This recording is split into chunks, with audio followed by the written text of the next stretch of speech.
Hello students, welcome to my YouTube channel Sushma Rajgupta. हम लोग कर रहे हैं BCom third semester goods and services tax, जिसमें आज हम करेंगे meaning of goods and services and features of supply. चलिए शुरू करते हैं।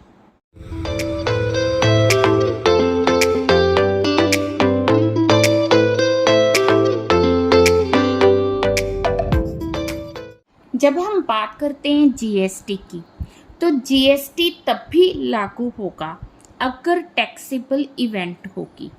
टैक्सेबल इवेंट का मतलब है कि कोई ऐसी इवेंट हो कि उस पर टैक्स लगाया जा सके। ठीक है, तो जब हम बात करते हैं जीएसटी की, तो जीएसटी के लिए टैक्सेबल इवेंट है supply of goods and services. किस चीज़ की सप्लाई है?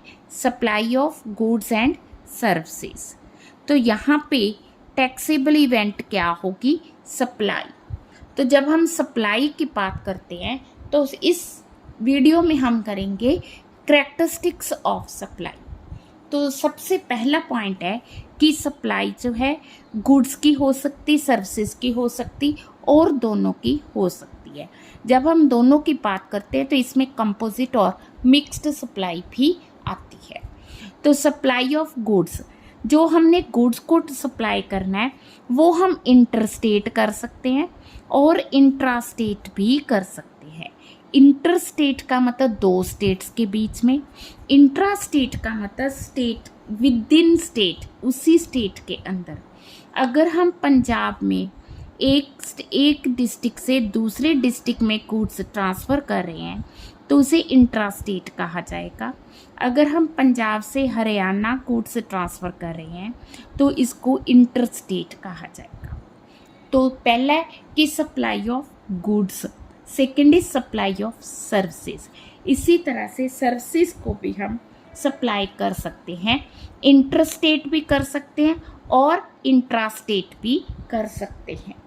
ठीक है, तो जब हम गुड्स की बात करते हैं, गुड्स का मतलब है कोई भी चीज़ जो कि मूवेबल है, जिसे हम एक जगह से दूसरी जगह ले जा सकते हैं।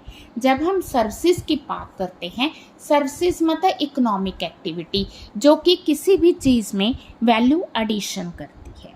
ठीक है, तो सप्लाई की जब हम बात कर रहे हैं तो सप्लाई ऑफ गुड्स भी आ गया, सप्लाई ऑफ सर्विसेज भी आ गया, या supply of both goods and services. Sometimes क्या होता है कि हम गुड्स के साथ साथ सर्विसेज भी प्रोवाइड करते हैं।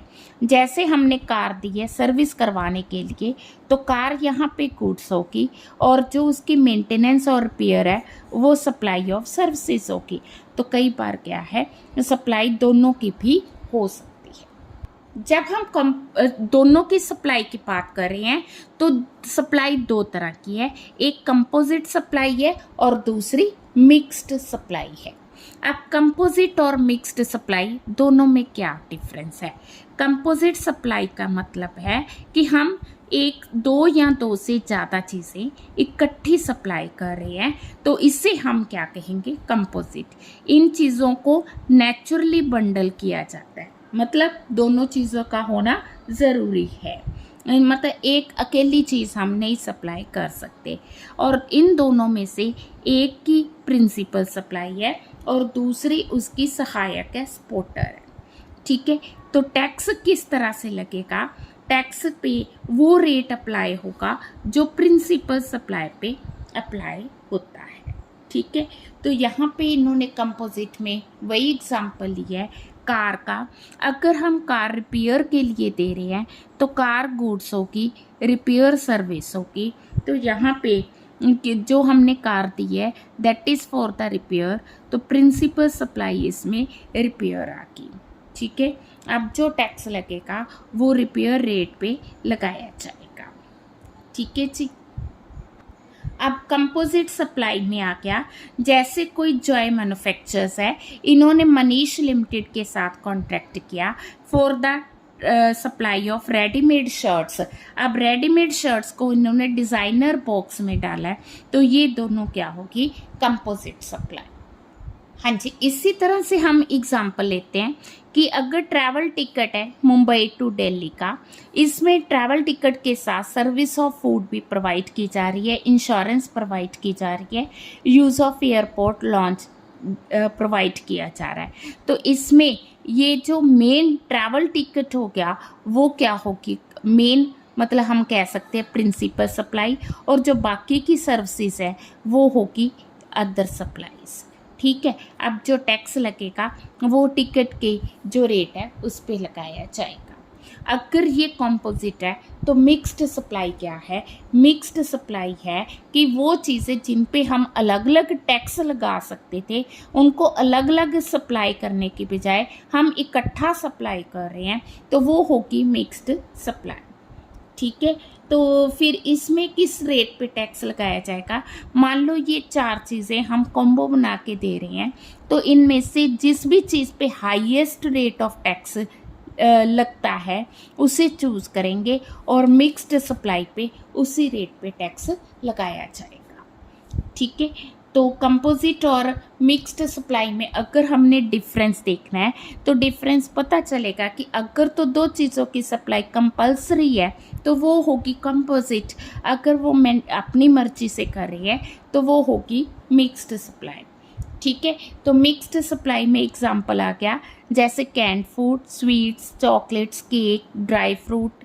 ठीक है, तो ये आ गया रेटिडिंग्स, फ्रूट जूस। तो अगर इनको एक सिंगल प्राइस पे सप्लाई किया जा रहा है तो इसे हम कहेंगे मिक्स्ड सप्लाई। तो इस पे कौन सा रेट होगा ये देखो लिखा हुआ, अब मिक्स्ड सप्लाई जिसमें 2 या 2 से ज़्यादा चीज़ें इकट्ठी सप्लाई की जाती हैं उनमें जो हाईएस्ट रेट ऑफ टैक्स है वो अप्लाई होगा। हाँ जी, सप्लाई की नेक्स्ट फीचर है कि सप्लाई जो है वो कंसिडरेशन फॉर कंसिडरेशन होनी चाहिए। ठीक है, तो कंसिडरेशन का ज़रूरी नहीं कि हमेशा मनी हो, मतलब कंसिडरेशन होना चाहिए, समथिंग इन रिटर्न होनी चाहिए। ठीक है, तो कंसिडरेशन मनी ज़रूरी नहीं है। तो जैसे कोई कंपनी है उसने किसी चार्टेड अकाउंटेंट से ऑडिट करवाया, ऑडिट के बदले उन्होंने उनको मोबाइल फ़ोन दे दिया, तो यहाँ पे मोबाइल फ़ोन का कंसिडरेशन मनी नहीं है, ऑडिट है, तो इस पे भी जीएसटी लगाया जाएगा। Consideration need not always from recipient, वो थर्ड पार्टी के थ्रू भी हो सकता है। Any deposit unsecured loan shall not form part of the consideration. ठीक है जी, तो इसमें पॉइंट है कि अगर सप्लाई ऑफ गुड्स की जाती है उसके बदले डिपॉजिट किया जाता है तो deposit is not a part of consideration. Value of act forbearance in respect of supply shall form part of the consideration. Value of act forbearance है ना, भी अगर आप ऐसा करते हो, मिस्टर मेहता ने मिस्टर अमित से 5 लाख रुपए लिए, ये दोनों पार्टनर थे, पार्टनरशिप खत्म होगी, मिस्टर मेहता ने 5 लाख रुपए लिए कब, जब वो रिज़ाइन कर रहा है कि आप जो है मतलब नियर बाय अपना काम स्टार्ट कर सकते हो। किसी को काम करने से रोकना या अलाउ करना, उसके लिए मतलब जो कंसिडरेशन दिया जाता है वो भी सप्लाई माना जाएगा। सप्लाई जो है फर्दरनेस फॉर बिजनेस है। फर्दरनेस ऑफ बिजनेस का मतलब है कि अगर आप गुड सप्लाई कर रहे हो फॉर अ सिंगल ट्रांजैक्शन तो उसे हम मतलब कि जीएसटी नहीं लगाएंगे। जैसे एक पर्सन है, उसने फ़ोन ख़रीदा, फ़ोन 6 महीने यूज़ किया, उसके बाद उसने फ़ोन जो है सेल कर दिया।